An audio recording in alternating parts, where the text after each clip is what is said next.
What is up, everybody? Welcome to the Eddy Live Show, episode number 185, all the way from California. Eric Guo, how you doing, brother? Hello, sir. Nice. Thanks for coming out, man. I appreciate it. Yeah. Thank you for having me. I can't wait to try these wings, and I'm very, very proud to see that you went from something small to this big. Thanks, man. I appreciate it. It's a bit of a long road, obviously, but yeah, I mean, we got there eventually. I mean, we still have some more expanding to do. Usually the weekdays are pretty solid, but today it's looking a little bit slow. Sometimes weather, but it is what it is. It is what it is. So we should have better audio like that. There you go. So why did you decide to come to this location in Tianmu? Okay. Out of all the places. So we started in Danshui. You know Taiwan, so I don't have to explain too much. Danshui. And it was good. We started in a night market in Laojie, Danshui Laojie, in a night market. Started there, and then it was pretty good. Did 1 year there. Then we went to a small place in Danshui because the actual night market, it's expensive to be in a market. Like, it can be crazy expensive, the rent and stuff. So we did that. We went over to Laojie. We went from Laojie to the next street over, which was kind of a crappier location, but actually it was better price sort of value, but it was kind of out of the way. So we did that for about 3.5 years. Then we had an opportunity because we had a lot of people from Tianmu coming up to Danshui, a lot. Like, really? Americans from the American school and stuff came a lot.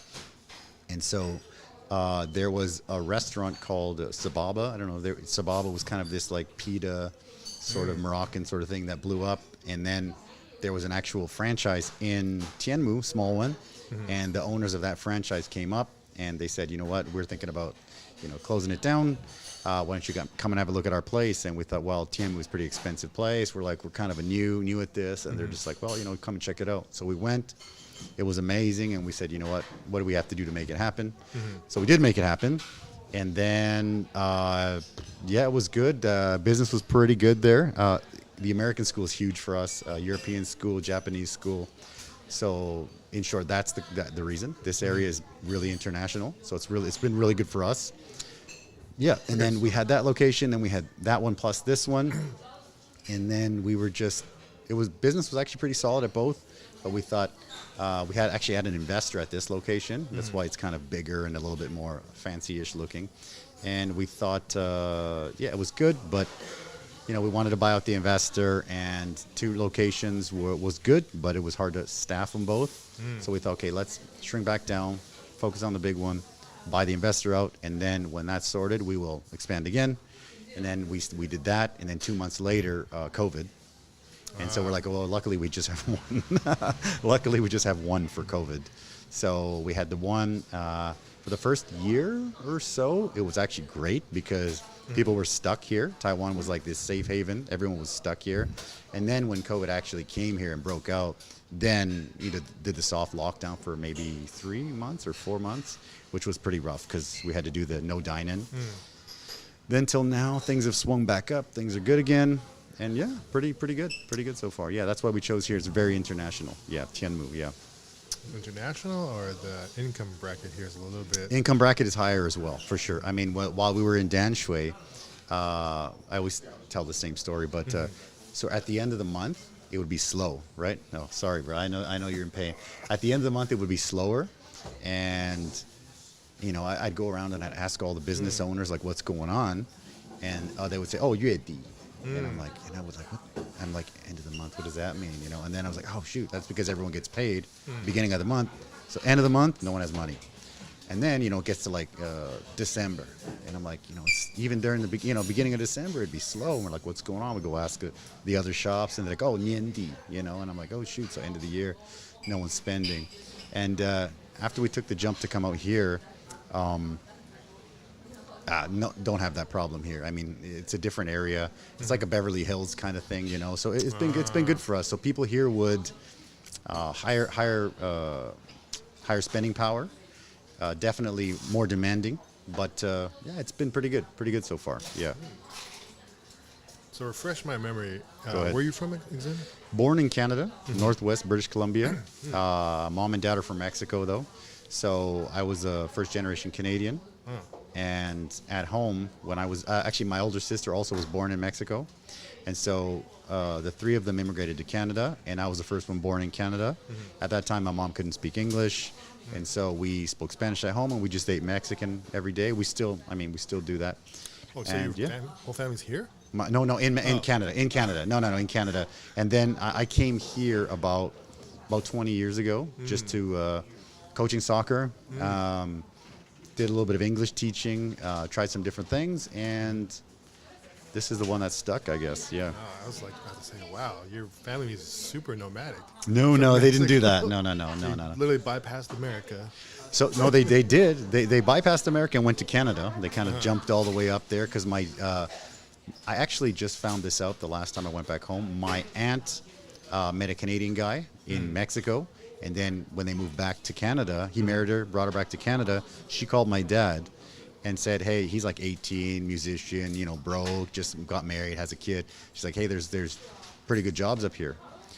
Pretty good pay if you want to come and check it out. So my dad went, got a job, and then brought my mom and sister up. So for you officially, when did you come to Taiwan, and what was the reason for coming to Taiwan? I came here to coach soccer and to teach English, so both, really. 2002, December, so just over 20 years, man. Was it, when you were told about Taiwan, was that just you finding out about it online, or was it you had friends that already been here and come back and be like, hey, dude? I knew a guy that went to Taichung for a couple of years and loved it, but originally one of my best friends growing up is Taiwanese Canadian, and so we were pretty close, and like from kindergarten, it's a small town, all the way up to like high school.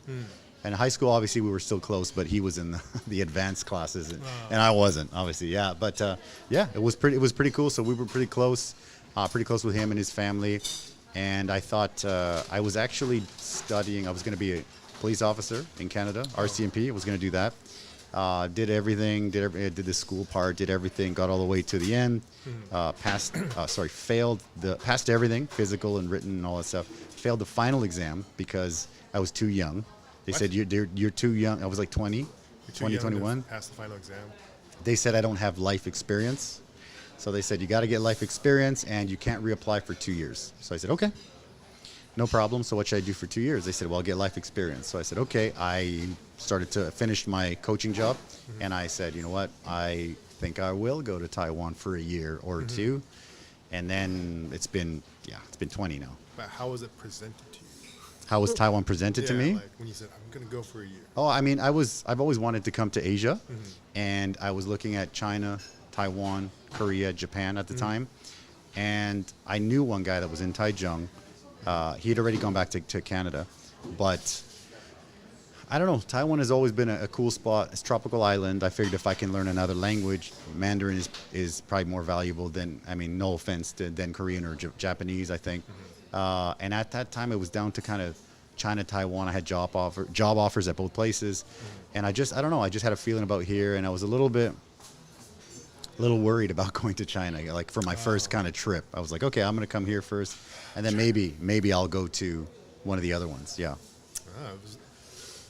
So when you came here, what were your expectations? Did you have any pre-notations from your friends telling you about what to do, how to be, how to act, how things cost? What were these factors in your mind? No, I didn't have anything, man. I just had, I was young. I was a guy, a young like 20, 21-year-old male, just thinking I got to go. My hometown, great place. There wasn't any really work for me at the time. And I'm like, I got to go to Vancouver or somewhere else. Vancouver, everybody from my town goes to Vancouver. And it's great, good work and stuff there. But I don't know, I wanted to try something different, and I thought I'm going to come here. My family said, just go back to Mexico, hang out for a couple of years in Mexico, make some money, teach some English.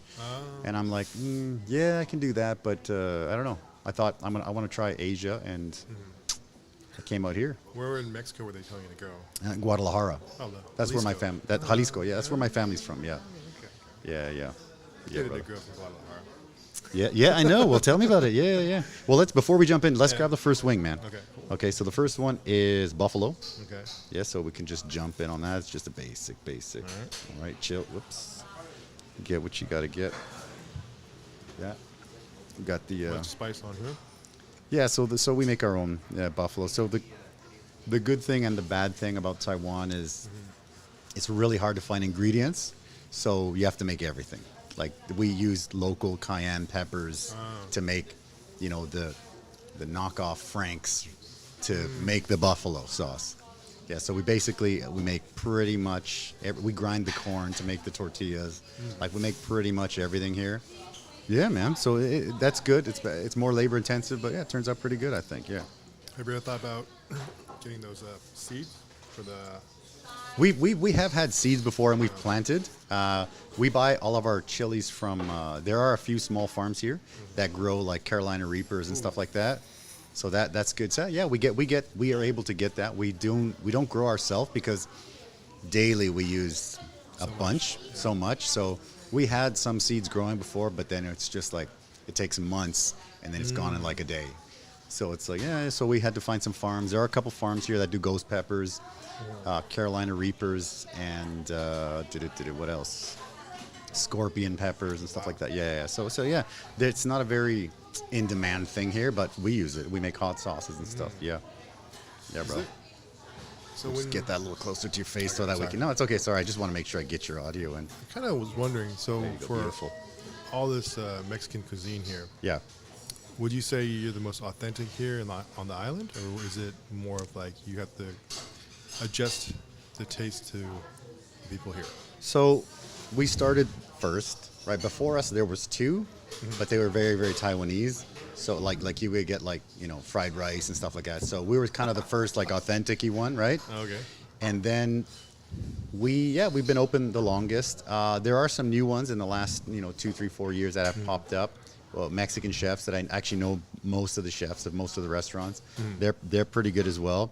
Authentic wise, I think it depends kind of what you're looking for. What we try to do is like cover the most bases. Like we do like the popular items, and then we add stuff like wings and sliders because I miss that, right? Like I miss half-price wings on a Wednesday.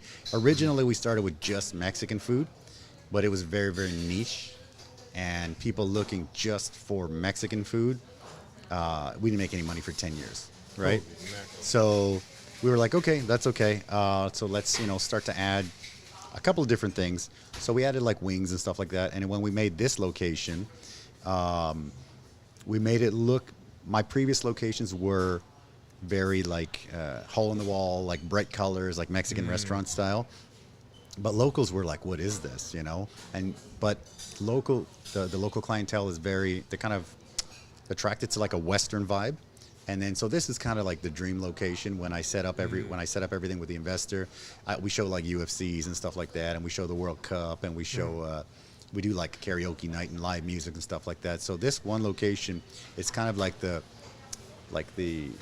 we put together all the knowledge of 10 plus years having a Mexican restaurant in Taiwan to do this, and of course the local craft beer as well. So yeah, so we pivoted it a little bit to make it Western looking, but the food is still Mexican, plus a couple of extra things. Yeah.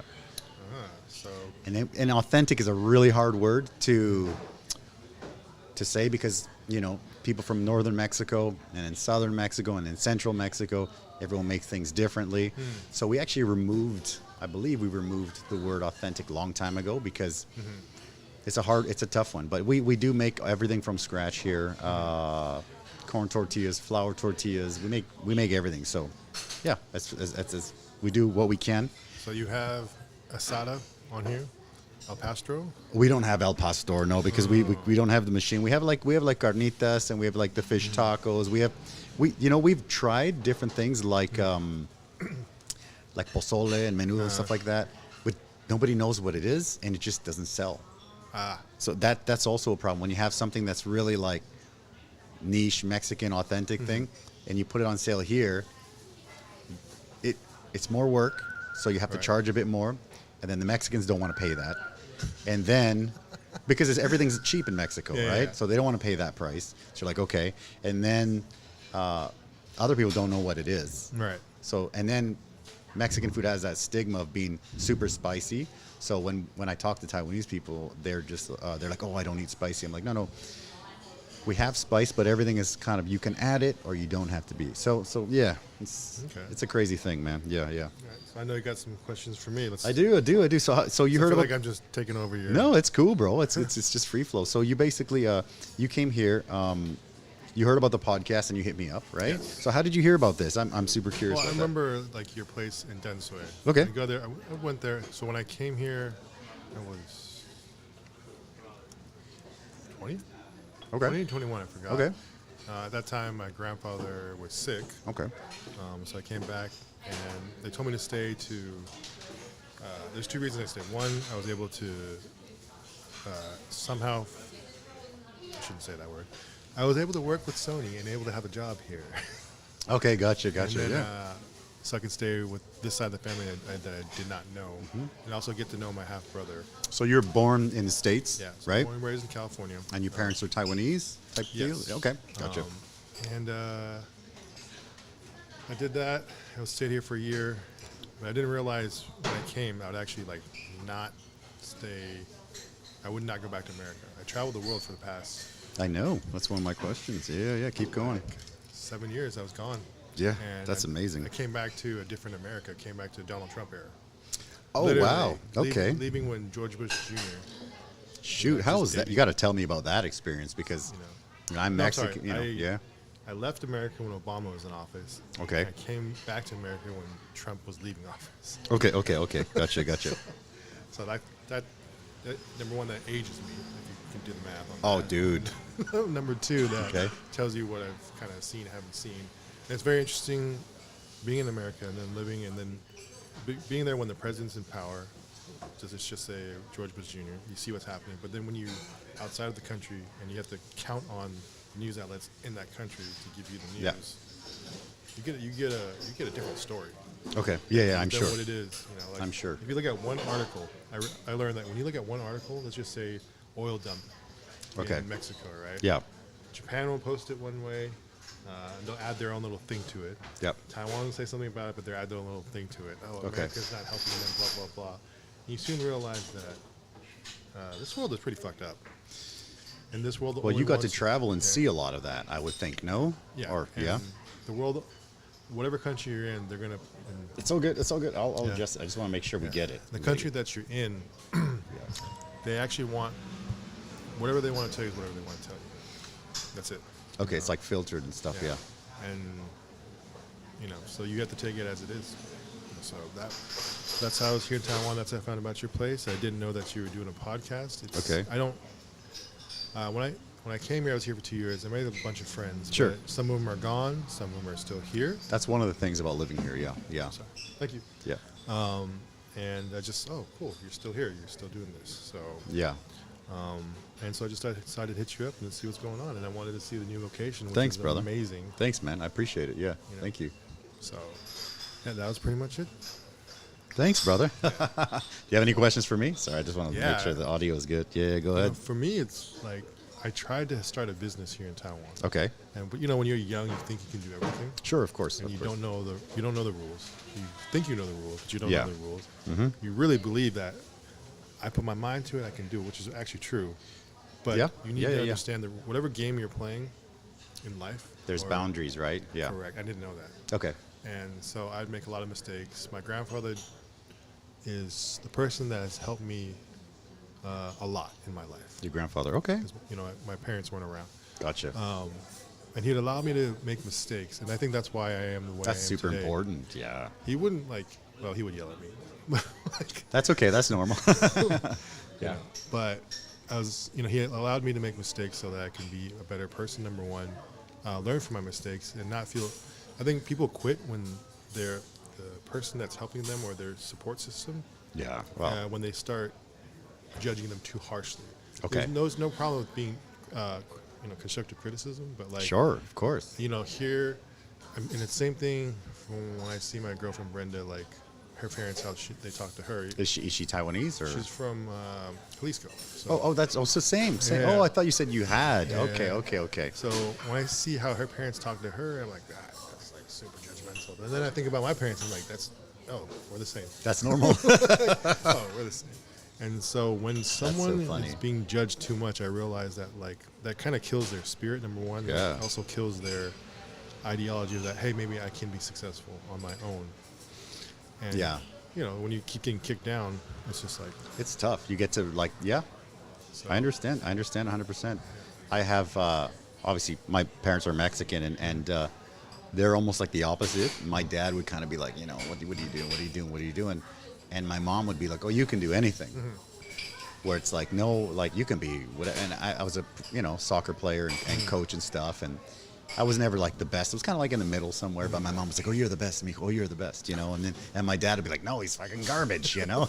So it's like, wait a minute, what's going on here? But yeah, I understand 100%. Yeah. So my question to you, you Sure. played soccer in Mexico, right? In Canada, not in okay. Mexico, not in Mexico. Yeah. Okay, so then that's probably not the right... Yeah. Because I was about to say, No. if they love soccer or football, Go they ahead. love football so much in Mexico, why is their team not better than America? Because we're really shitty in America.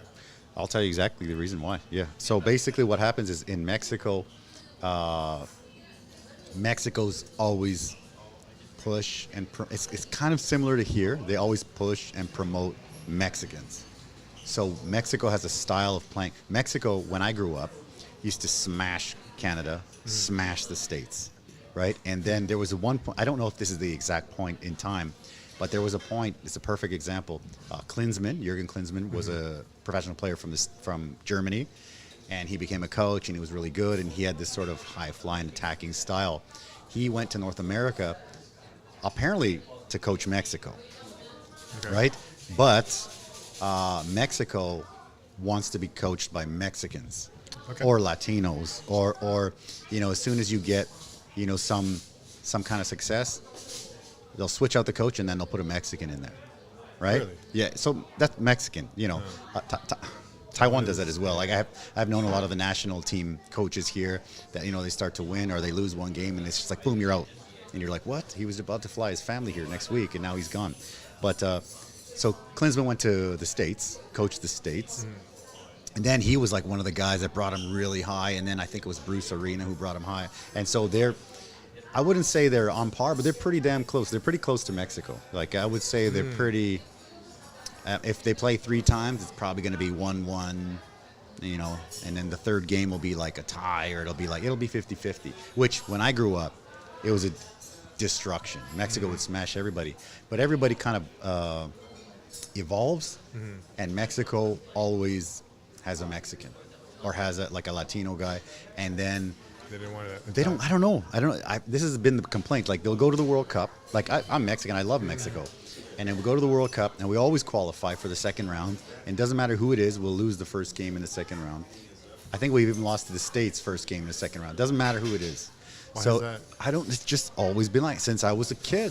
It's always the same, and it's just accepted. It's just normal. I don't know what it is. So that's why they always want to choose a Mexican or a Latino.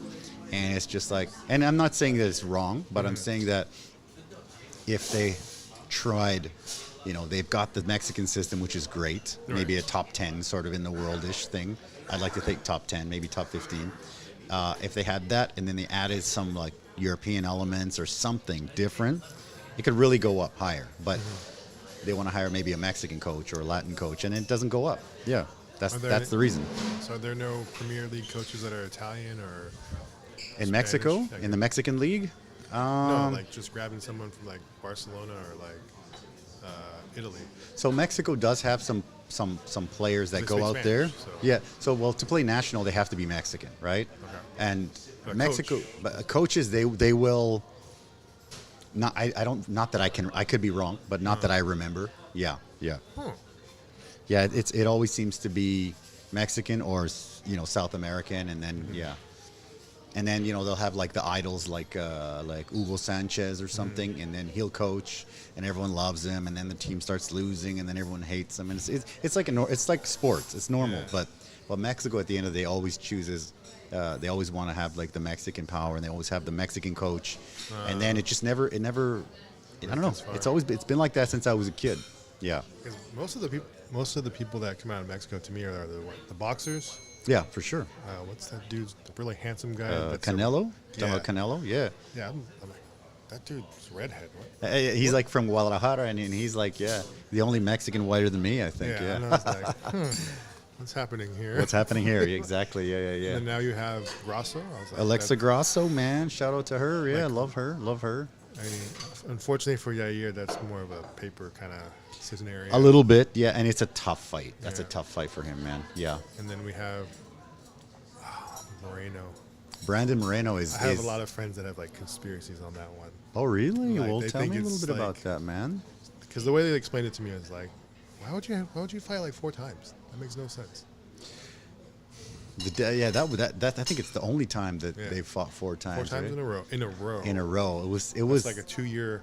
Even though they were good fights, it was kind of crappy to tie the belt up for 2 years, right? Yeah. Understand. Yeah. And then you have the whole scenario where they're like, you notice how like it's always Moreno that has to fight like 2 people before he gets the shot back, and Figueiredo only has to fight 1 person.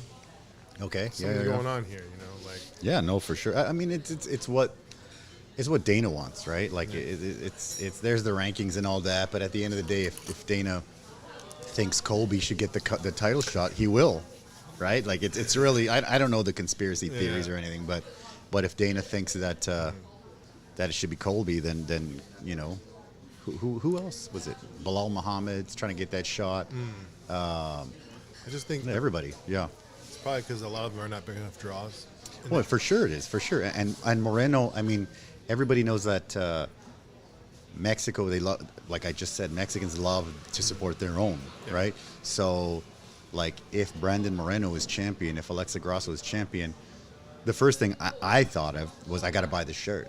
Yeah. And I'm not the only Mexican that would think that, right? Mm-hmm. So they probably sold millions of shirts, maybe. I don't know how many shirts, but I mean, the national team, apparently when World Cup comes around, Mexico is, I don't know if it's the most, but it's one of the top selling jerseys. So everybody, because Mexicans are like, boom, they buy it every time. Like I have, every single, except for the, you know, after maybe the last, 2 World Cups, I've been kind of busy and I've been watching more UFC, but I still, you know, I love it. But yeah, like I have almost all of them since I was a kid. Yeah. And that's every Mexican. Yeah. Okay. So being out here, I noticed one thing. Sure. How much has life changed for you? Where do you think your life would be if you... Let's grab the next one while you keep going. Yeah. Ask it and then go for it. Yeah. Where do you think your life would be if you stayed in Canada? It would be a very different life. I'm married here. I have my business here. I have a little girl here. And congratulations. Thank you. Oh, man. Being a dad is amazing. Mm-hmm. And, yeah, I think it would be very different because if I were to stay in my hometown, it's a great place. I think most people in my hometown work at like the like aluminum factory, the aluminum smelter. That's where my dad went to work, and it's great. It's great pay, and it's great benefits, and it's, you know, it's all that stuff. So most people, if they stay, that's where they work, right? I probably would work there. I'd probably work there, and I would be just working, you know, the regular job, and you know, Cabo San Lucas on the holidays or whatever, and that's it. And that's kind of what most people do in this small town. Yeah, it's a 9 to, you know, not quite a 9 to 5, but something, you know, the equivalent of a 9 to 5. But I don't want to say it's bad, but that's probably what I would be doing. Yeah, as opposed to here, I've got, you know, the restaurant. I've got, you know, my wife, my little girl. I meet so many people. I got the podcast because of all the really cool people I get to meet in Taiwan. In the restaurant, I get to interview like professional fighters. I get to interview comedians, teachers, CEOs of like huge companies here. Right. Like just so many different things. Like YouTubers, like foreign YouTubers. Like next week, I will have one of the biggest foreign YouTubers on. Yeah. Okay. So it's just like, it's cool. It's cool. Am I making huge money? Definitely not, because the restaurant business it's a fickle thing. It's a fickle thing, but you know what? It's good. I enjoy my life. There could be more money, but obviously, but I think that will never change, right? Do you so before your family, yes, what was the motivation keeping you here? To be honest, I love living on a tropical island. And at the time when I was coaching and teaching English, it's actually quite an easy job. I mean, I'm going to get blasted for that. It's I enjoy it. I love kids because I've been coaching since I was a kid. Yeah. So kindergarten is probably one of my favorite jobs ever. I love that. And I could have done that forever, but, got married and thought, okay, well, let's try something else. But yeah, I did that. And to be honest, this also dates me. My first year here, I didn't know that many people, so like a Friday night, I'd go to like the Blockbuster video. There's that stadium. Blockbuster was here, it was everywhere. And I'd go to Blockbusters and, go to grab a movie. And just walking in there, almost every single person would ask me to teach their kid English. They want to pay me, one-on-one classes, private lessons. Or if they had a school, they'd be like, hey, come and work at my school. Everywhere I went, there were people throwing jobs at you. Whereas in my hometown, the smelter job is a great job and it's high paying. So a lot of people want that job. So you kind of have to wait to get in, and there's no guarantee you're going to get in. So, and if you're not getting in there, you go to Vancouver or you go to Prince George. Right. So I came here, and again, similar thing. Small town, everybody knows everybody. And then you come here, and people are throwing jobs at you. There's beautiful women everywhere, and everybody talks to you. Everybody wants to practice their English with you. Right. And I'm like, this is great. Well, I'll stay for a while. And every time, I finished, a year or 2 years, I was I was kind of like living on vacation, making pretty good money, and enjoying my life on a tropical island. Yeah. How did you avoid the trap that I've seen? Being here for 2 years, I was able to make some pretty decent friends. I can say they're close friends. We still talk either through Call of Duty. Yeah. But how did you? Okay, so how did you avoid the trap of just kind of sucking this lifestyle, just teaching English and just kind of cruising in life? I got married, and my wife was teaching, both making a pretty good salary, and she didn't really like her job because when you're a foreign English teacher, they assume that you don't speak Chinese and you don't know what the hell's going on. So they just give you like the minimum of work to do.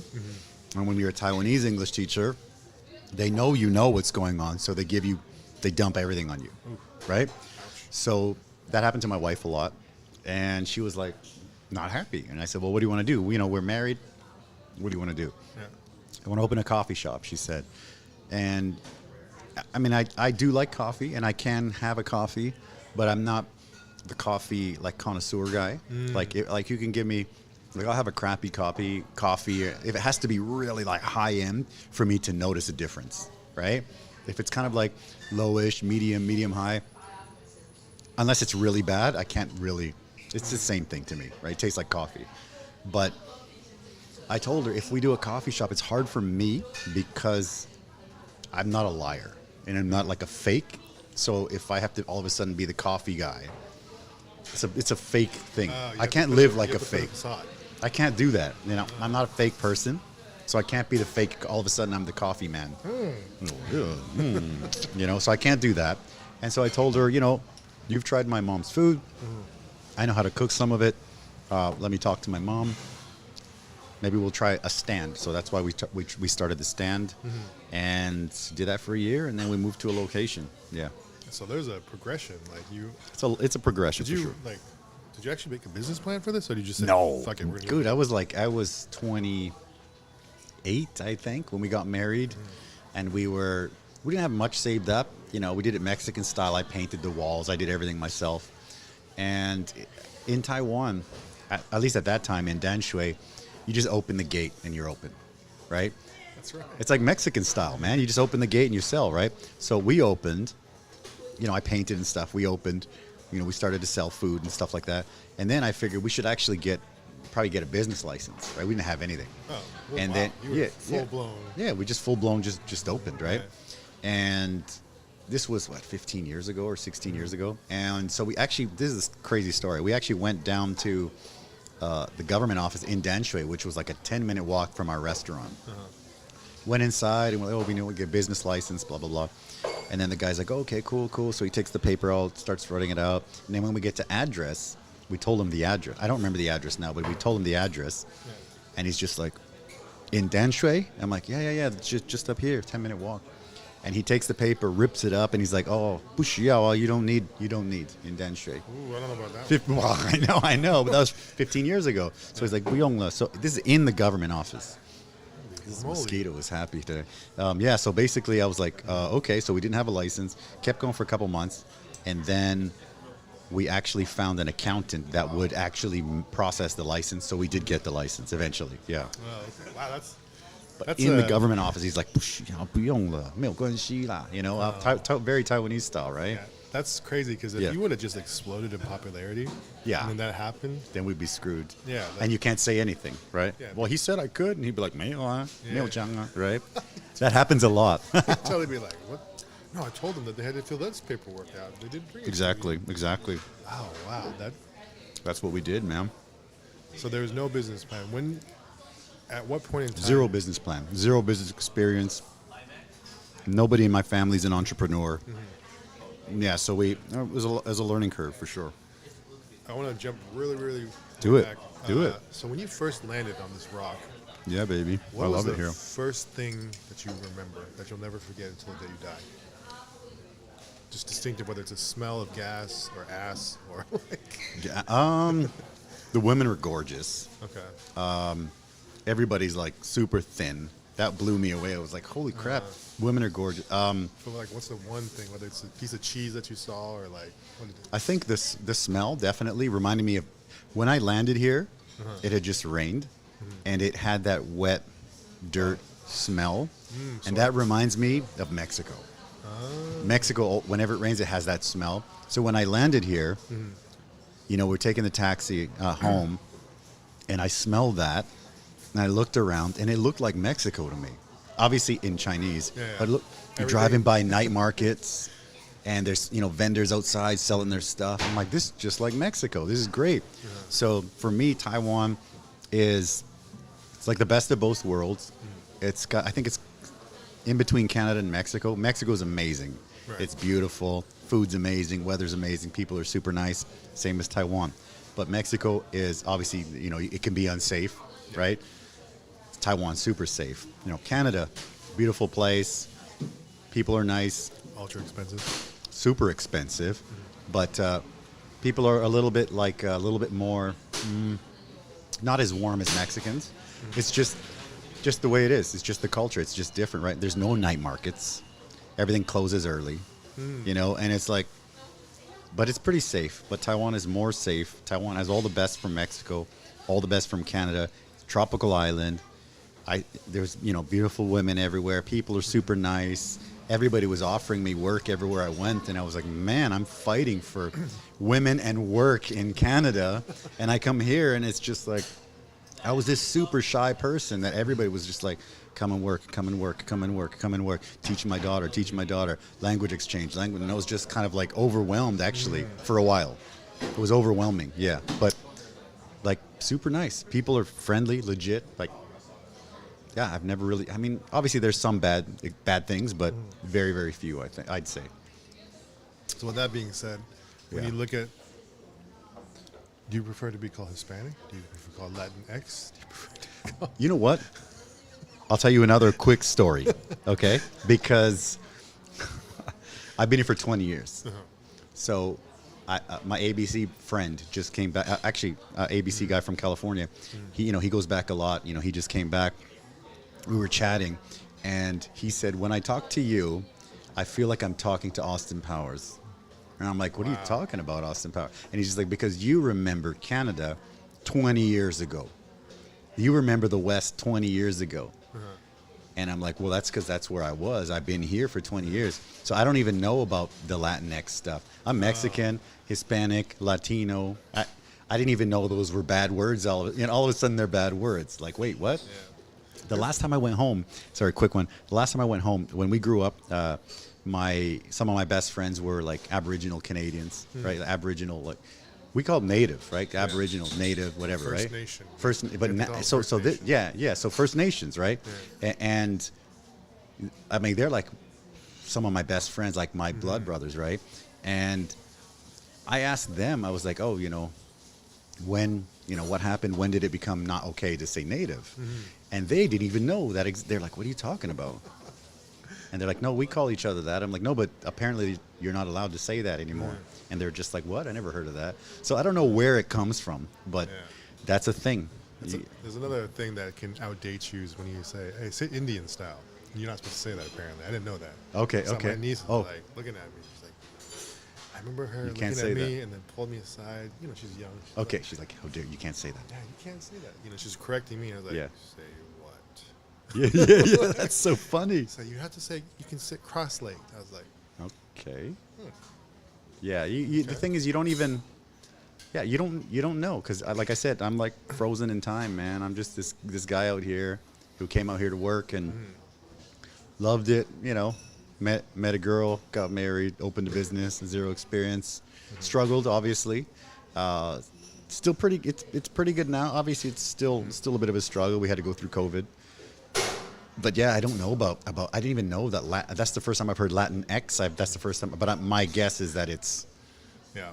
I didn't know that was a thing. Man. So, but I'm Mexican, man. I'm Mexican. People call me Mexican. I'm happy to be called Mexican. People call me Canadian. I'm happy to be called Canadian. Sometimes people think I'm American. I'm like, I'm happy to be called that. I don't really care. I'm happy, I'd say Canadians travel a lot more than Americans. Probably, yeah. But like I said, in this area with the American school, where there's a lot of Americans here, and the Americans that I've met here have been fantastic. I mean, I don't know. So, yeah. Let's try the next one, brother. Yeah. The next one is Korean. They're probably cold now, unfortunately. But yeah, that's all good. That's Korean. Yeah. So, while you grab that, this is kind of like our halfway point. But so how did you end up in the States? I wanted to ask you at the beginning. So you were born there, but your parents were born there too. Okay. So you're like would that be second generation? Okay. So their parents went. My grandparents immigrated for a bit. My dad's, I'm sorry, not my dad. My grandfather was, I'm not sure what his position was in the military. It must be something important because he was able to get, either you had money back, from my understanding. Sure. It's either you had money back in the day to be able to immigrate to another country, or you had a lot of money. Well, that still, isn't it now or no? Or is it different now? I don't know. Okay. But so that was the case back then. My grandfather just knew a lot of people. Okay. He was right people. Part of the military. I don't know if you know, but back in the day, Taiwan used to be under martial law. Like I think it was like the early 80s it stopped. Like literally right after Tiananmen Square happened. And this might be blocked by China, just so you know, now that I've mentioned I know, it's all good. So, they've been blocking horrendously. They're really trying to make people forget about what happened in the 80s. Oh, I know that, man. I live here, man. And they're like flying those planes over all the time. And I know about that, yeah. So that's all good. So that's, and then, my parents had me and my sister. Just born and raised, and all in California. In California, Los Angeles, specifically more Anaheim Hills. There's a lot of Taiwanese in California, from what I hear. Yeah, or no? I feel like there'd be more in San Francisco. Just because, all the Vancouver, a ton. Yeah. I think isn't it easier to get into Canada? I think so, but everybody here loves the U.S. So when I came here, everywhere I went, one of the first words I learned was "Mego Rema," and I'm like, no, Canada, and they're just like, oh, They actually gave you that look. Yeah, for years. How disrespectful? For years, no, dude. I told you I come from from Mexico, from Canada. I mean, it's all good. It's all good. Yeah, it's all good. They'd be like, what, dude?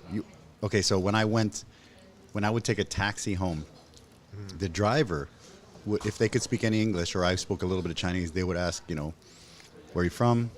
What are you doing here? And how much money you make a month? Oh, yeah, dude. It's just like, boom. You make good money? I'm like, I think it's not bad. And then they're just like, how much a month? And I was teaching. I make like 60 or 70 or 80, whatever I would say, they'd be like, oh, what's wrong? And I'm just like, is that good? I don't know, you know. So yeah, so definitely, yeah, that's what they would always ask. I mean, everybody. Do you find that rude when someone asks how much money you make? Dude, like I said, I've been here for 20 years. Yeah, it's not a straw. I know, dude. You know, it's 180 something. Every single person does that. So, yeah, it's hilarious. I got to make a clip video of everybody doing that. 180 something people doing that. Because I couldn't suck it, so I bit It's into crazy. it. I was like, You're like, oh, bite into it. That's even better. Not a fucking straw. That's hilarious. No, so definitely. Is this homemade? Yeah, it's homemade. Yeah, So yeah. there should be rice on the bottom? We blend it really fine, and then we strain it because people were like, why is there rice in there? Oh. Yeah. But definitely, yeah. It definitely when I came here, I found out like, why is it rude? You know, like, sorry, I'm sorry. I found it rude. Why would people ask? People ask you all this weird stuff. People would. I remember the first school I taught at. I went to the park, and we were teaching kindergarten kids were running around. I was letting them run on the playground and stuff. Right. And this guy comes up to me, like right into my face, just like staring at me. And I'm like, okay, I was super new and super young. I'm like, hey, what's going on here? And he's just like, your eyes are so beautiful. Wow. In English, right? And I'm like, okay, thank you. And then I kind of backed up and I went to the teacher, my assistant teacher. I'm like, what's this guy's problem? And they're just like, what do you mean? And I told them, the guy came like right in my face, looked into my eyes and said, your eyes are so beautiful. And then they're just like, hey, he's just giving you a compliment. And I was like, what? Like, I mean, obviously that's not going to happen in Canada or the US, right? And I said, is he gay or something? They're like, no, he has a family, kids. These kids go to the school down the street. No. Oh, wow. I'm just like, oh. It was so lots of things like that happened over 20 years or whatever, and yeah, everything becomes normal. Yeah. What are some of the growing up in a Mexican household? Sure. Living here. Is your wife? My wife's Taiwanese. Yeah. Okay. Yeah. So, like Taiwan and Taiwanese, or like? Hakka. Oh, She's Hakka. I got the Hakka, man. You got the First Nation. There you go. I got the Hakka. So apparently the Hakka is some like gypsies from the China. I don't know the 100%, but yeah. So there a lot of the Hakkas here come from Hsinchu and Miaoli. My wife is from Miaoli. Oh. Yeah. Totally got that wrong. No. I actually thought for years that they were Aboriginal as well. But yeah. Okay, yeah. so. No, but yeah, definitely. Yeah. So. What are the similarities between the Mexican household and the Taiwanese household that you see? The first thing is like the mom is like the power player in the house. So the mom runs the show, and that happens a lot in Mexican households, in the Taiwanese households, the Hakka households especially. Family values are really strong. Taiwanese, Hakka, Mexican, very, very strong. I would say that, yeah, the family food. There's a big food culture. Chinese New Year is like Christmas. It's like everybody's together and the family's together and having a good time. And yeah, these are there's a lot I'd say, but I think those are the biggest ones that pop up, man, into my head. Yeah. Is that but for you though, what made it more comfortable for you to be able to marry your wife? Because of similarities, or? For me, I'm a very pretty easy. I'm pretty chill. Like I'm a pretty like a happy-go-lucky guy. I could go. I mean, I could go almost anywhere and just be kind of like I'm okay with it. Obviously, you fall in love, blah blah blah. But that was good. But yeah, I met her family. Super nice people, and yeah, I mean they're great. We're still pretty close now. Family's good. Yeah, no, I don't know. I'd say you kind of have that vibe. One, that's the one. Let's go for it. We had a really good. We were friends for a long time before we got married, and then I was kind of like, She told me, you know what? We were talking, and then she's like, you know what? We talked about marriage somehow, and she's like, well, nobody wants to marry me. And I'm like, what are you talking about? How could you're like the freaking best person ever, right? And then it was just like, I'm like, oh well, wait a minute, what should I do? And then we got really close, and then we took it serious, and then I met her family. Family's great, and yeah, it's a pretty good. I don't know, man. I guess when you know, you know. But I think my family, the family values are really close, which was rough when we had the kid, because they do the 月子 thing, right? And then the 1 month thing. And people that don't know what that is, it's like the 1 month rest. You stay home. You're not supposed to shower. You're not supposed to leave the house. The woman, the person that just gave birth. And my mom was like, I want to come and help. And I said, okay, cool, but come the 2nd month. And then she's like, well, you don't want me to come, mijo? I'm like, Mom, that's, it's very Mexican, right? I'm like, no, Mom, it's just, she's like, okay, well, if you don't want me to come, then I'm like, okay, come. So she came, like, I would say within, like, maybe beginning of the 2nd week. And so the moms liked each other for about a day. And my mom was here for 2 months. Oh, Lord. Because they're both, like, the Hakka mom and the Mexican mom are, like, the power players in the family. Whatever they say goes. So it was like, ooh, it was a really weird time in my life. It was a weird time, man. There's a weird one, yeah. But yeah, brother, yeah. It's crazy. It's interesting that, has your in-laws been to Canada or Mexico? They have not, but the plan is so this year we want to go for the summer, but we definitely do want to take them. We definitely do want to take them on one of the next trips that we take. I haven't been home for 5 years because COVID and just too many things piled up at the same time. So I need to go home and plug back into the family, recharge a bit. And it's not just for me. My daughter, when she goes to Canada, it's like paradise because it's summertime. The parents, her grandparents spoil her, and then my brother and my sister spoil her, and she's just like, it's this whirlwind of camping and barbecues and getting spoiled, whatever you want, and so she loves it. Like, we don't get to go that much, but yeah, it's paradise for her. When you guys were having when you and your wife, it's okay, Latinx. Yeah. When you were about to conceive this child, yes, what was the thought process for, like, how's the education going to be here? How's the education going to be in Canada? What's the, what were you going through? What were you thinking? Because it's different than, like, if you were to be born and raised in America, born and raised in France, or born and raised wherever. Sure. That kid's just going to be there, right? Yeah, for sure. But you're doing this international kind of thing. Definitely. Yeah. What was the conversations? What were those like? I always wanted a little girl. She wanted kids, and I was like, let's have the kid. And we didn't think that much. We thought kids would be very expensive, but my daughter. You're not wrong. Yeah, they can be very expensive, but for us, I mean, in Taiwan, I don't know. You didn't grow up here, but I know that you know the culture, right? So here, like, kids will go to school from like 2 years old, and they will cram school and bushiban, right? So God, the Taiwanese will put. I think it's an all Asia thing. I'm not sure if it's because I think in Korea they do the same, and in Japan they do the same.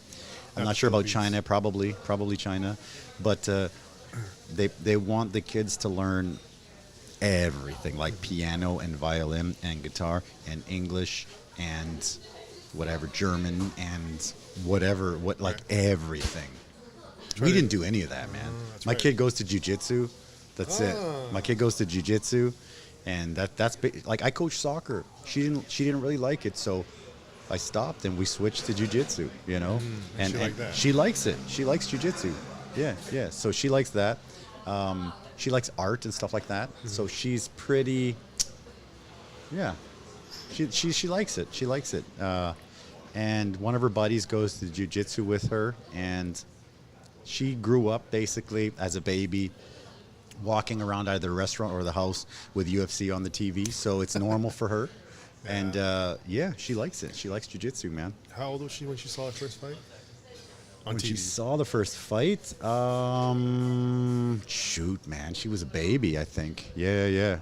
I don't know. Do you think that, like, how old is she now? 11. So by the time she's 18, do you think that? Sorry, I'm just hitting my pedal thing on here. Just switch that. Oh, okay. Sorry, I'm not playing footsie with you. I should explain before. It's okay. I won't tell. Just look into my eyes and tell me they're beautiful. Exactly like that. Yeah. Do you think that, like, the violence that she's seeing, because it is violence? Yeah, for sure. Yeah. It's internalized, and this is how she believes that problems need to be solved. Oh, wow, that's a deep question, man. Okay. I don't think so, because she would never sit down and watch somebody get ground and pounded. She would just kind of always be walking around. And even now, she doesn't really watch it that much. But when it's like time to do jiu-jitsu, she's happy to roll and try to take a back and get the hooks in and stuff like that. Awesome. So she likes it. I'm not violent at home. I get yelled at once in a while, but that's yeah. I don't think so. I think like she's pretty brave. I don't know. She's like, a lot of kids lack confidence, and she's a little bit overconfident. Like, she'll see a bully that's like twice her size picking on someone, and she's like, I'm gonna go do something about it. And I'm like, just hold on a sec, because you're gonna get smashed. And she's like, no, single leg. And I'm like, yeah, but the guy is huge, so you gotta just hold on, because it's gonna work. But I mean, she's white belt with a few stripes, right? She's not a black belt, right? So it's tough. Yeah. So no, I don't think so. So I was wondering. I mean, I'll let you know. Please, I don't want it to happen. Yeah, no, she's good. She's good. Yeah, no, she's good. Because I was wondering, like, if you get so used to it, and then it's just years and years of it, you become desensitized to violence. So when you actually see someone get hurt, sure, I understand that. You'll Yeah. be like, oh, that sucks. And just walk away. What I think is more desensitizing than that is like all the TikTok stuff, man. Like all that stuff, because she has because I have all this gear. She has her own little YouTube streaming channel, and she plays Roblox and stuff on there. But if we're busy and she's here, we have a stack of iPads there to take orders. So she'll just grab one and she'll watch YouTube and TikTok and stuff.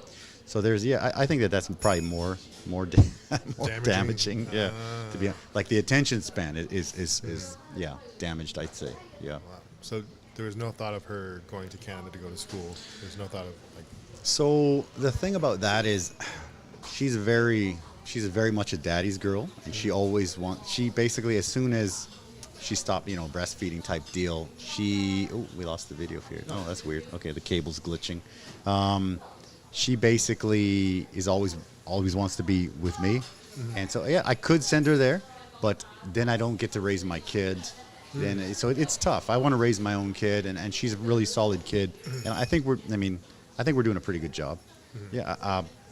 When she gets older, I think she'll definitely do high school and stuff here. It's hard.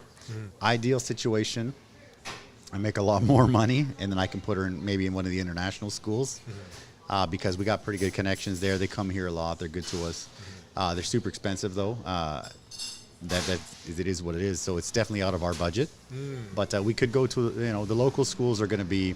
Oh, what? She's in local school, dude. Oh, that's awesome. She goes to she's total local. Like she goes to local school. Everything, all of her education, 100% is in Chinese. So it's crazy because her math is ridiculous, and she's kind of 70s, average-ish in her class, and her math is freaking calculus. It's ridiculous. Yeah, the math is crazy in Asia, man. Dude, that's so I can't even help. I can't even help her with her math. It's crazy. Yeah. Well, your dad doesn't know how to do this. So. Yeah. So she got to ask mom, and then mom was really good at math and really good at school. So they kind of will butt heads on it because mom is like, how come it's? Because for mom, she's so good at it. She's like, how come it's not so easy for you as it was for me? But my daughter has a really sort of a Western, I don't know. She's right in the middle, but all her education is in Chinese, but almost she's always with me. So her English is perfect, and her mindset I think is more Western. So it's good, but it's not good for math. My math is awful, bro. Is there yeah.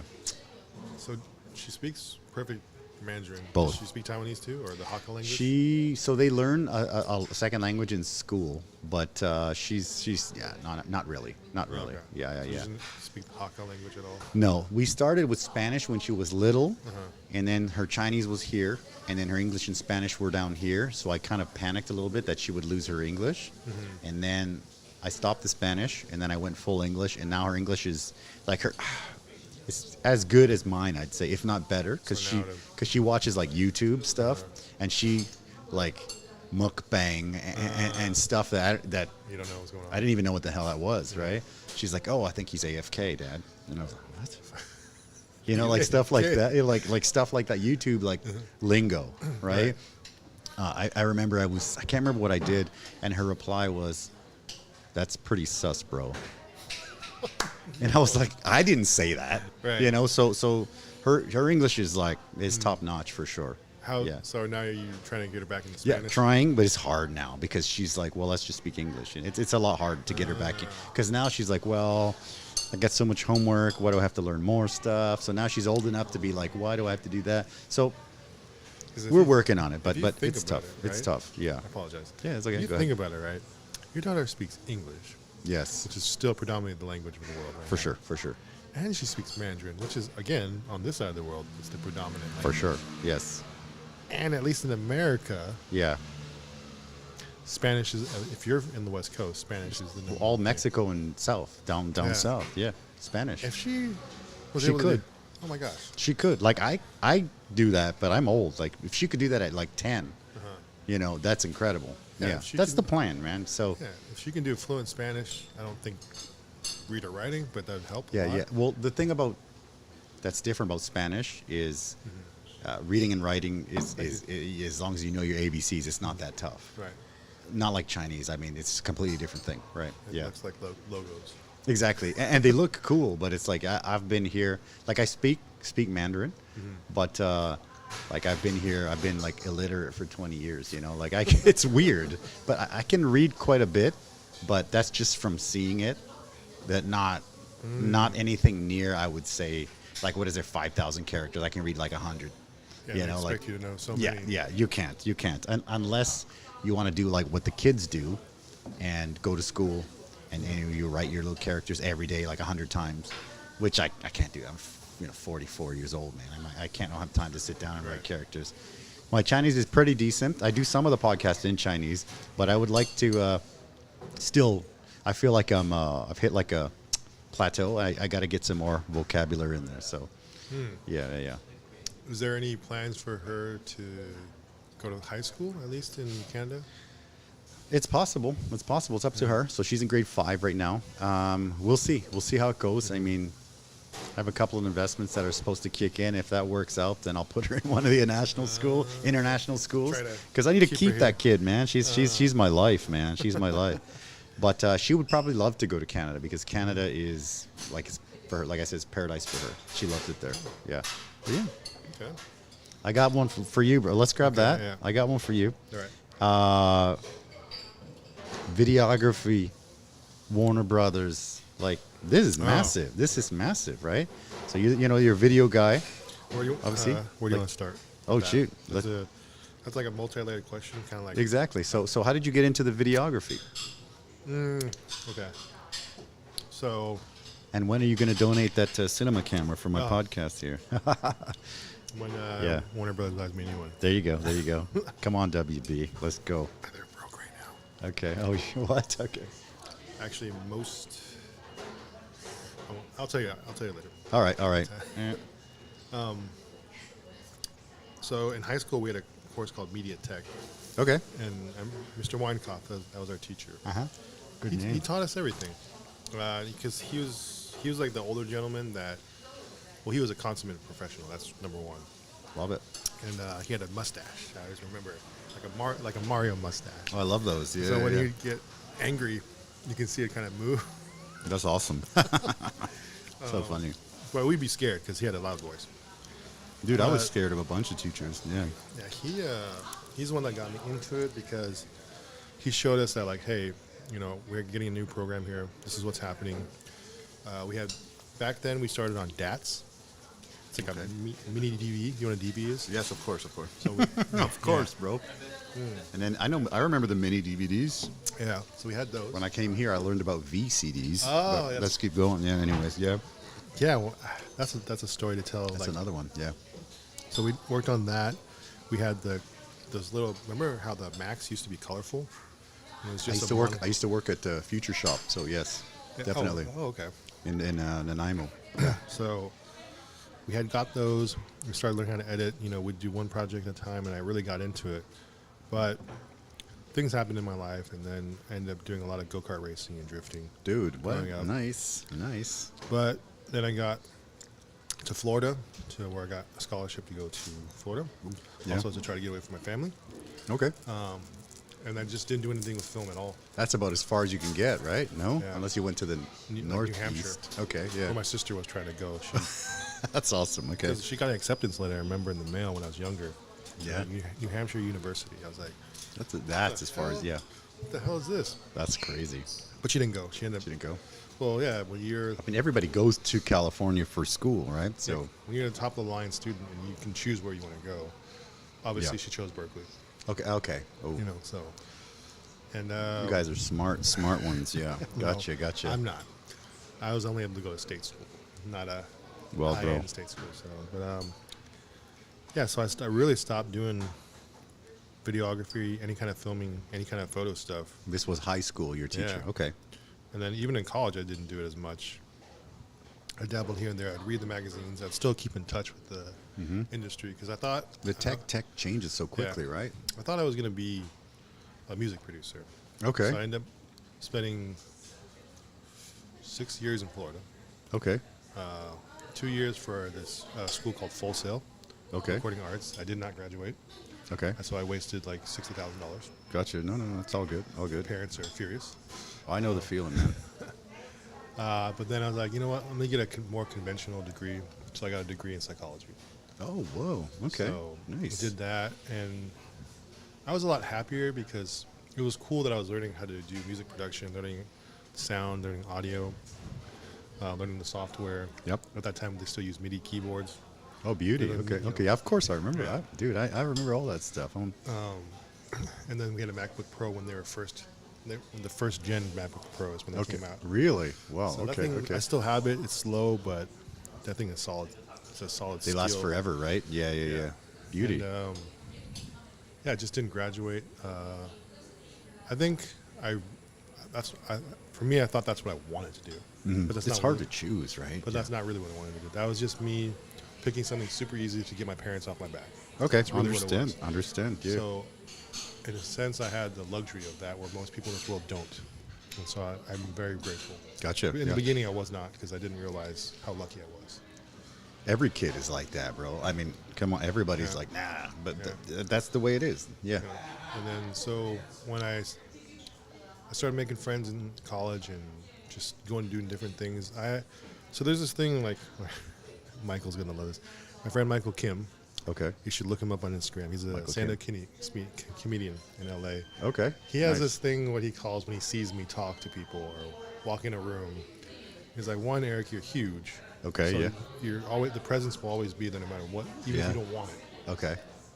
Second thing is you have what I call white privilege. white privilege. Yeah. Okay. Because when I go talk to people, most people are very shy to talk to people when they're in Okay. a room. Gotcha. But I'm very straightforward in what I want, what's happening, what's going on. I don't care. Direct. I like Let's that. go. I'm Okay. very tired of waiting. I'm very tired of how people play games. I'm very tired of all these Yeah. things. So, That's awful. Yeah. But I also know when I need just to shut up and listen too. Okay. So, Okay. So he has this thing where just white. Oh, no, I'm sorry. He calls it white confidence. A white confidence. I'm sorry, Okay. not white privilege. Okay. White confidence, and Okay. I'll have Michael explain it to you. He says it in one of his. That makes more sense than Yeah. white privilege. I was Yeah, like, exactly. okay. Yeah, that's White good. confidence is just the way I walk into rooms, how I talk to people and do everything. Because they're not like that. A lot of my friends that grew up with me, they kind of saw me as like a traitor to a certain degree because I'd be friends with all the black people, all the Mexican people, all Okay. the white people. I just didn't think there was like a... Same. Like a chameleon, right? You Yeah. can be friends with anyone, right? Yeah. Yeah. Understandable. And that's how I learned about like chorizo, you know? Chorizo Yeah. con huevo. Yeah, you know? like all the Yes. Spanish foods. Because the Sure. girls that I did were mostly Spanish, actually. Hell yeah. There you go. You know, my We favorite traded. is... There you go. my favorite is chicharron, you know? Chicharron. Oh yeah. What's the Beautiful. equivalent here to that for Taiwan? So chicharron in Taiwan they don't. I like guabao. You know, obviously you know guabao with like the big fatty pork belly. Yeah. But at Taiwanese they don't like it crispy. They like it kind of like soggy, but it's still very tender. So yeah, I mean I like that. I like the guabao for sure. I mean yeah, it's funny because whenever I go to when I go to a Taiwanese place, you know they'll be like I order like something with intestines in it. And they're like, oh, no, foreigners don't eat that. And I'm like, no, I'm Mexican. We eat everything. And they're just like so surprised to see me eat like into the intestines and stuff. But that's like tacos de tripa for me, right? And I'm like, yeah, I love that stuff, right? Yeah, it's funny. It's super funny. So basically after college, I met a guy. He came from Japan. Uh-huh. He's one of those like wealthy kids. Sure. From Japan. When I went to college, I also met a few. And but his parents worked for Sony, both of them. Okay. And they asked me like, "Hey, would you like to come work for Sony?" I'm like, "Doing what?" That's hilarious. Like, what? Doing what? Like seriously, I asked him like, "Doing what?" That's so hilarious. I had no skill at that time. Okay. I was only into cars. Okay. And girls, obviously. Well, that's normal. Yeah. And I remember his dad saying, "Well, I saw some of your projects that you've done, because during the recording art phase of when I thought I was going to be a producer, Sure. I actually directed like 4 different artist music videos. Because one of the projects was to, at the very, very end, was to compile an artist together. What that meant was, how are you going to market the person? You need to write down your marketing steps. Huge.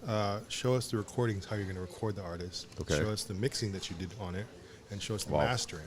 Okay. Of the whole, they wanted the whole thing from A to Z, basically. Wow. And then we had to do a presentation in front of Grammy Award-winning artists and Grammy Award-winning producers business managers from Thank you. And that was like, I just remember my classmates were like shocked, like, what the hell? Like, you want us to do what? That's a lot. Yeah. Because we just thought it would be Especially someone you're saying you don't have the experience at the time. Yeah. Just like, hey, build this. Yeah. Wow. And so like we basically had to sell them a package, like of an artist. Like the 2 years that we were there, we were supposed to incorporate everything that we learned. Okay. That was the final project. But they didn't tell us that Jermaine Dupri was going to show up. Oh, wow. Oh, shoot. You know, Okay. They didn't tell us Clive Davis was going to be there. Wow. Damn. Okay. They didn't tell us this guy named Steve Stout, who's a very, very big influential person who works with Nas a lot. Okay. Wow. And we were like, what the hell? That's crazy. Because we thought we just were presenting to the teachers. Sure. Oh, wow. Wow, we were embarrassed. Okay. But they had seen the work that I'd done. I don't know how. It must have been good. If And so, because I found myself when I was working on recording arts in the Mix Palace. There's this thing called the Mix Palace that's open 24 hours. Okay. It's That's just cool. a hallway, probably like the size of your restaurant. Okay. And they're just rooms, booths. Okay. With all audio equipment. Like a studio? Yeah. Okay. One standard unit in there for 3 or 4 people to sit down and look at the mixing board. Okay. And there's 1, 2, 3, 4, That's 5, awesome. 6, 7, 8. So 8 in a hallway. Okay. And we were just mixing, and that's when his parents came in and we're talking, because he was about to go back to Japan. He had got his degree. I didn't get my degree. So, Gotcha. hey, we saw your stuff, would you like to come to Japan? There's a job offer for you. You can start doing this, and maybe later in the future we are expanding into smartphones, because at that time the HTC had just come out in 2013. Gotcha. And then Sony was on the path to like, I guess Sony everyone Xperias copies. and stuff. Yeah, I remember those. I guess everyone copies everyone, right? Sure, that's the way it is. Sony Xperia came out. Yeah. I had And one. Yeah. they're great. Yeah, they're great I phones. still think HTC's better, but Yeah. Well, because that was the first smartphone. I was like, wow, this is yeah, so for sure. amazing, Everyone copied the iPhone in the end, right? Yeah. But yeah. And so Yeah. that was the first Android. So then Sony came out, and I got to learn. I took the job offer, but I got to learn from some of the brightest people that I've ever met in my life, even to this day. Even though I've acquired more skill and talent than those people, I still think they're better than me. Okay, well, okay. That's how I feel. That's how I feel. I can't Understand. And so even to this day now, I still work with them. Like, this is the prototype phone for Sony coming out. Oh, shoot. So I'll show you later. Oh, yeah. Okay, very cool. So- Very cool. Okay. So right now I'll be shooting a short film on this phone. That's so when I go cool. back. Oh, And I'll wow. show you what I've shot on this phone so That's far. cool. Definitely. I love that stuff. Yeah. And so that's how I got back into filmmaking, and Sony blessed me with the opportunity with me complaining enough. Okay. Every year complaining enough. I mean, complaining a lot. Okay. I mean, bitching and complaining a lot. Okay, saying why don't we do this better? Why don't we do No. this better? Or I complaining would about like what? to move to a different country. I would like to Okay. move to a different country. I like to move to a different country. From 'cause, Japan elsewhere. Yeah. So you stayed in Japan for how long then? A year and a half. Okay. And I finally convinced them to let me move to Taiwan. Let Okay. me come back here the second time. Because you had the roots here, Yeah. right? Okay. And they say, okay, cool, you can go over there. Uh-huh. I kind of timed it perfectly in a sense where I knew that in these large corporations, my friend told me, 'cause she works for Boeing, Okay. and she's telling me, this is the way you have to do things in large corporations. She's like, I don't know how Sony does it. I don't know how Japanese companies Well, do they're it. massive, so okay, that makes Yeah. sense. You need to file like months and months before for a transfer. And even then, you're probably not going to get it. So I was able to get my grandfather to give me his medical documents saying that he was sick Okay. and have it translated. And so Okay. that's how I was able to get to Taiwan. Okay. Gotcha. So they finally saw that, and he wasn't sick, by the way. Okay. Okay. That cool, paperwork cool, cool. was from like 5 years ago. Okay. Gotcha. Gotcha. Hey, Yeah. do what you got to do, right? And then I did the same thing, and I was able to, from Taiwan, I stayed there a year. I told them, hey, I don't want to be here anymore. Okay. And I kept really good with the human resource director in Japan. Okay. Gotcha. And I would send, the one thing that I think was my saving grace is that inherently I knew that just to make people, I don't want to say happy, but just to please people, you can send gifts here and there to show your appreciation Sure. to that person for them helping you. Yeah. Because I'd made a lot of mistakes, definitely, for sure, also growing up in the world. But Sure. also, Everyone like, does. I realized, I appreciate this person, so what can I do? And I would just send, I remember I'd send the human resources director, her kid loved G.I. Joe. I had no idea why.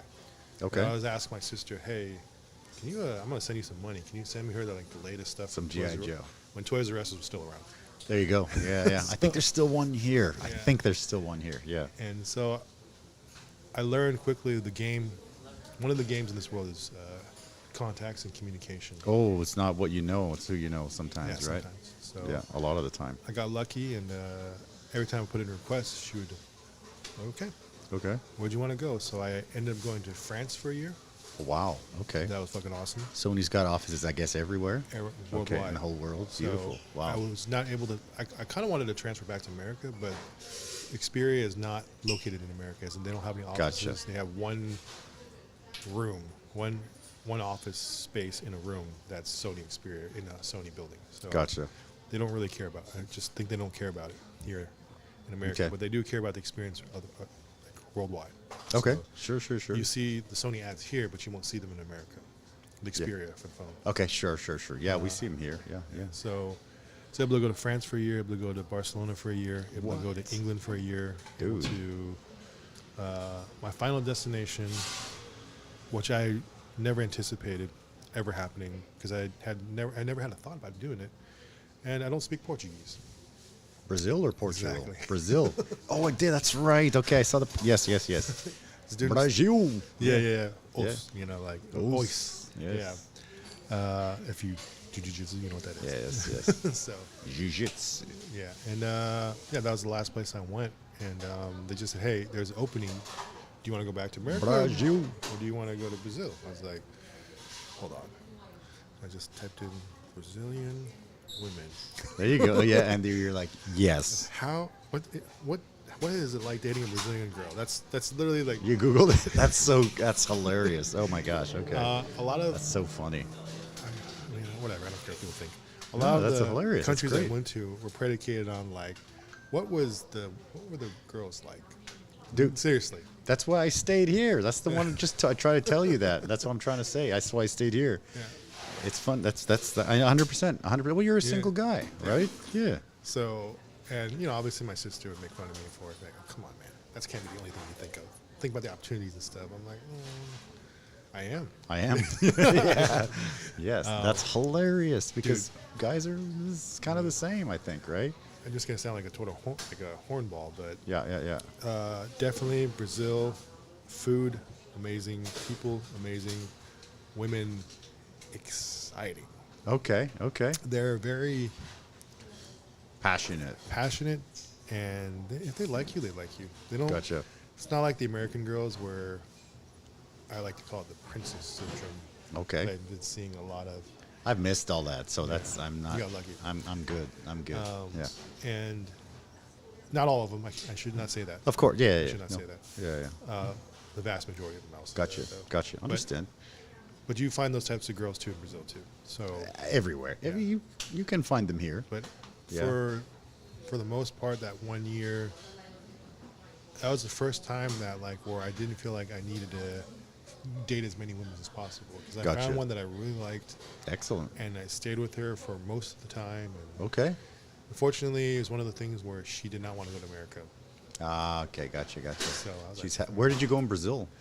Sao Paulo. Oh, nice. That's So got to be nice. I actually went to Damian Maya's school. Oh, So- now I'm jealous. Okay. Beautiful. But then I realized that was the other side of town, and I did not ever want to make that fucking subway ride. Okay. Yeah. I can imagine. So I Yeah. had to go to a Gracie Baja one by my But house. that's pretty awesome Because too. the ones that were actually really good that I wanted to go to, no one spoke English. Okay. And do you know, like, I feel like everyone's educational level would be so much faster than mine because they speak Portuguese and I don't. Yeah. And trying to learn Portuguese and do jiu-jitsu at the same time, because there's little cracks of information that you're not going to get. Yeah, hey, for when sure. you do this hip, when you do hip toss, do it Yeah. this way. Yeah, you yeah. put your arm, extend it out this, like Yeah. little you things can- like that you're not yeah. going to get. If you can see it, you can get it. But if you need to listen, that's tough. Yeah. So it was very like, oh man, this sucks, because there are better schools than that school. Okay. It's just understood. none of them spoke English, and super friendly. The first two schools. The Okay. last school was not friendly. They just didn't care. Okay. So Gotcha. in Brazil, there's the friendly, want to help you out, and then there's the like, I don't give a fuck. Okay. kind of Gotcha. people. Gotcha. It's very humid, Wow. just like Taiwan. So, Okay. Really interesting. Okay. so I stayed there for a year. Then I was able to get back to the States, and I told Sony that I'm not interested in going back to Japan to work, Okay. because I think by that time they're like, dude, that's like 7 years. Are you a career fucking guy now?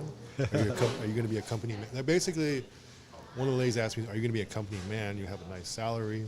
Yeah. You do this and that. Yep. But throughout my travels, I was always watching YouTube, always watching people becoming better than me at making movies and films. Because I still film things here and there for myself. Gotcha. Yeah. And I realized, oh man, if I want to be like my idols, like John Woo Oh wow. Okay. Yeah. Or You take it to Michael the next Bay. level. Yeah. or Michael Mann, these Okay. guys that are really good. The right? top. Where are they? Where are they? They're all. Everyone's in the States for sure. Yeah. And you Yeah. got the end because you're from there. Yeah. So Okay. after Brazil, I was like, okay, it's time for me to figure out what I want to do with my life. Like really, that's why I was asking these questions. Like, Yeah. when did you realize? Sure. like, This is it. No. For sure. Yeah. For sure. Yeah. And I applied for a bunch of different places. Back home for different studios. Yeah. Didn't really get any jobs. Yeah. And this lady that I had been doing commercials for while I was working at Sony, she contacted me and said, hey, we had this program called the Emerging Directors Program, which is yeah, no longer, they're not longer doing it. They shut it down this year. They also shoot. shut down the diversity program. Okay. They're doing a lot of cost cutting. Understand. Cost cutting. I know the feeling. But I was able to get in that program, and the program is designed for me to get all the credits I need to become part of the Directors Guild of America. Okay. So learn from the best, get my days in or hours or whatever the requirements are. Put in the time, right? Yep, Yeah. and then get 2 letters from other directors that are already in the DGA, Gotcha. or at least I should have made friends with someone. Okay.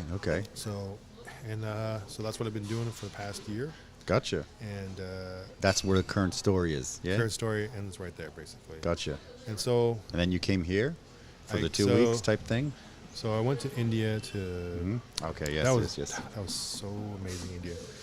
I went to go help my friend's father direct a couple TV shows over there. Cool. Okay. That was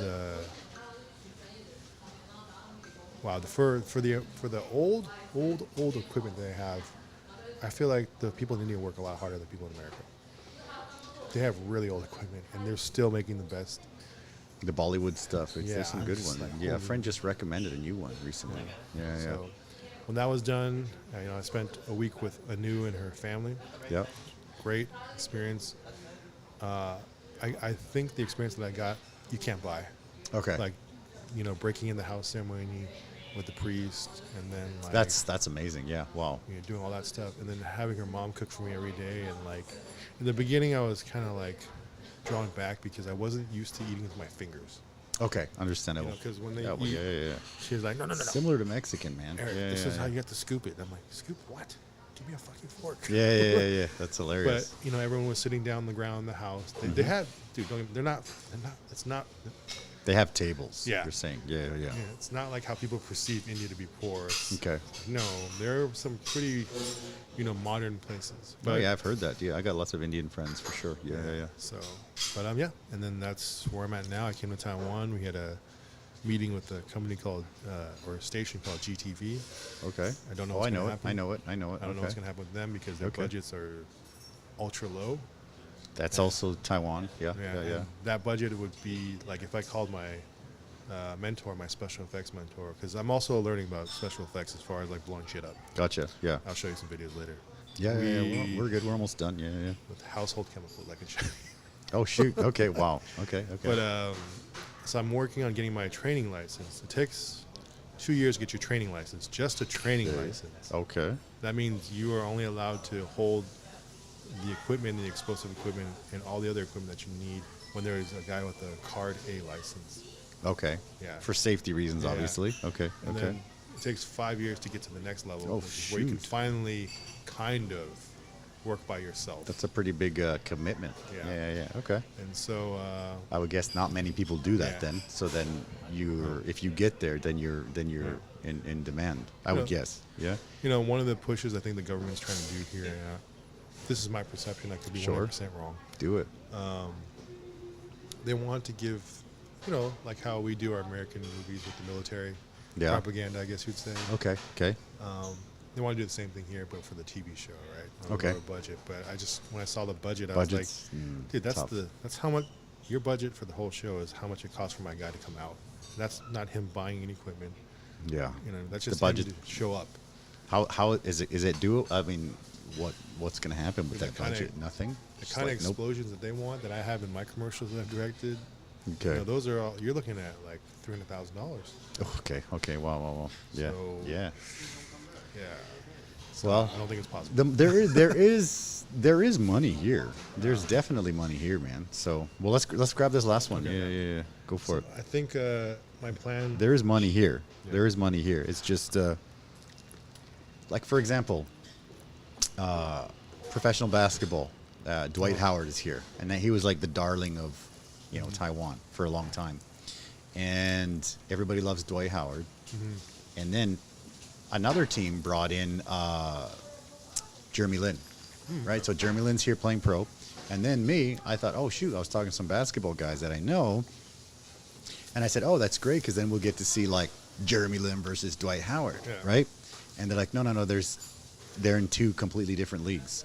So apparently there's like 3 professional basketball leagues here, and like I guess the top owners or whoever the organizers are like pretty wealthy guys, and it's like ego. They don't mix and match. Like they're not going to collaborate.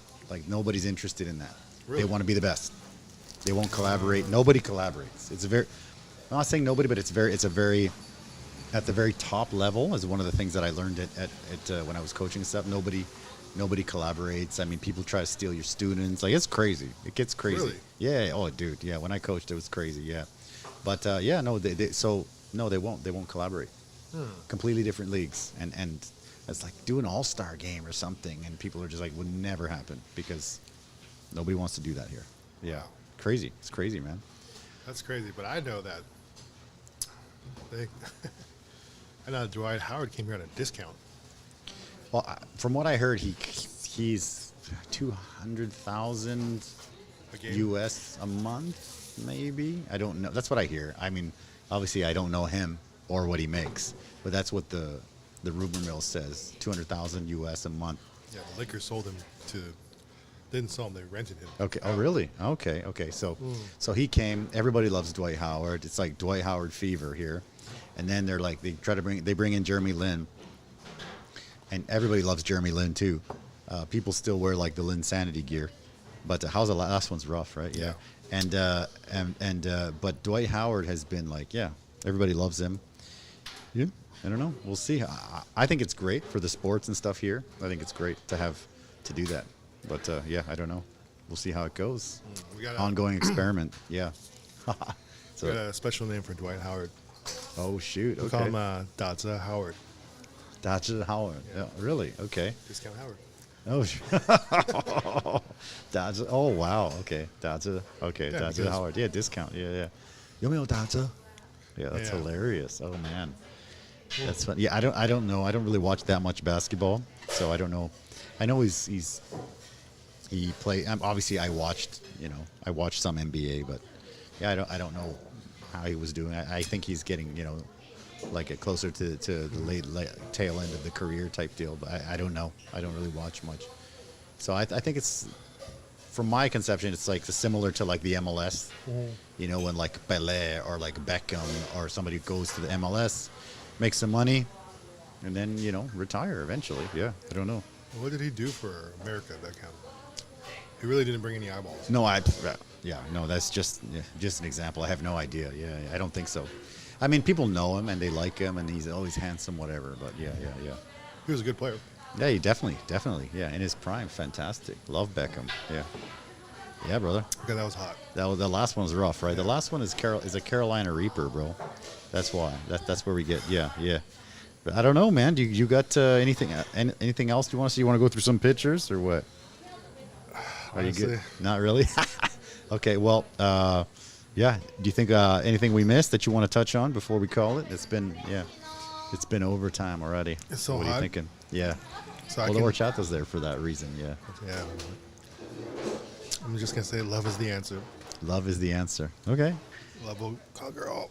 Love will conquer all. There you go. So thank you guys, I guess, for watching the show. Thank you for coming out, brother.